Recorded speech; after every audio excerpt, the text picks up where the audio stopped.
Assalamualaikum warahmatullahi wabarakatuh. Perkenalkan, kami dari kelas 1D kelompok 4. Pada kesempatan kali ini kami akan membahas tentang penyakit hipokalsemia pada sapi. Sebelum itu, kami akan memperkenalkan diri. Saya Muhammad Rasul Sudirman. Saya Nigladisa Putri. Saya Dwi Putri Gani. Saya Aulia Safira. Saya Andi Muhammad Amin. Hipokalsemia merupakan suatu gangguan metabolisme pada ternak sapi perah. Terjadi sebelum, sewaktu, dan beberapa jam sampai dengan 72 jam setelah melahirkan. Peristiwa ini ditandai dengan menurunnya secara tiba-tiba kalsium darah dari jumlah sebelumnya.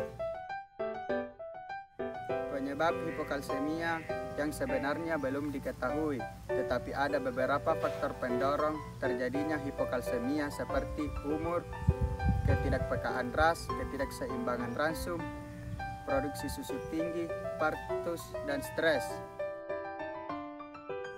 Gejala yang terjadi pada penyakit hipokalsemia ini atau penyakit lumpuh terbagi menjadi 3. Yang pertama stadium 1. Nah, di stadium 1 ini nafsu makan sapi berkurang, sapi gelisah, lemah, otot bergetar, hipersensitif, dan sempoyongan. Selanjutnya stadium 2. Nah, pada stadium ini nafsu makan hilang, sapi tidak mampu untuk berdiri, berbaring pada sternumnya dengan kepala mengarah ke belakang sehingga dari belakang berbentuk huruf S. Lesu, dehidrasi, tidak tanggap rangsangan, detak jantung menurun, dan suhu tubuh pun menurun.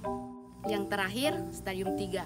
Pada stadium ini, sapi tidak sadarkan diri atau koma. Sapi terlihat sangat lemah, tidak mampu bangun, berbaring pada satu sisinya, kembung, detak jantung menurun, dan pupil melebar, sehingga dapat berakhir pada kematian jika tidak segera ditangani. Proses penyembuhan dari penyakit hipokalsemia ini dapat dilakukan dengan suntikan preparat kalsium yaitu Salsitab 50 atau Salsitex Plus. Hasil pengobatan dari penyakit ini menunjukkan 46,9% dapat berhasil atau dapat sembuh, meskipun ada beberapa sapi yang memiliki waktu yang lama untuk berdiri.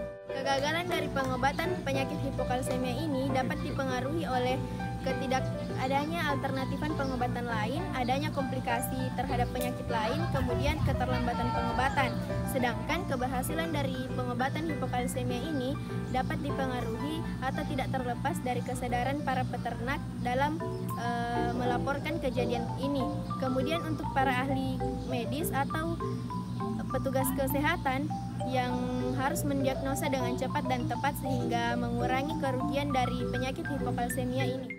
Sampai sekarang ini di kampus 2 Polbangtan II sudah ada 5 sapi yang telah mengalami penyakit hipokalsemia dan 1 diantaranya bisa diselamatkan. Pencegahan hipokalsemia dapat dilakukan dengan cara mengurangi asupan kalsium. Pada akhir periode laktasi diimbangi dengan diet magnesium. Alternatif lain untuk mencegah penyakit ini yaitu memberi mineral mix pada sapi Anda dan juga mengkonsumsi makanan yang tinggi kalium seperti jeruk, stroberi, kiwi, dan alpukat, dan menghindari pemberian obat yang berlebihan tanpa pengawasan dokter, dan menghindari pemberian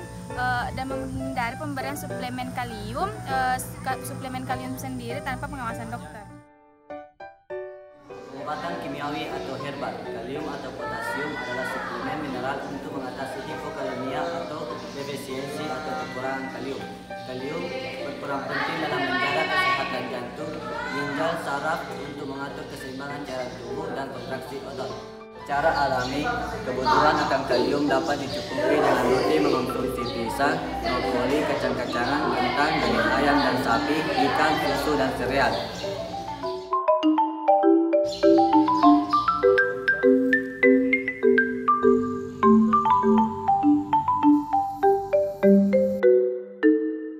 Sekian pembahasan kami mengenai penyakit hipokalsemia pada sapi.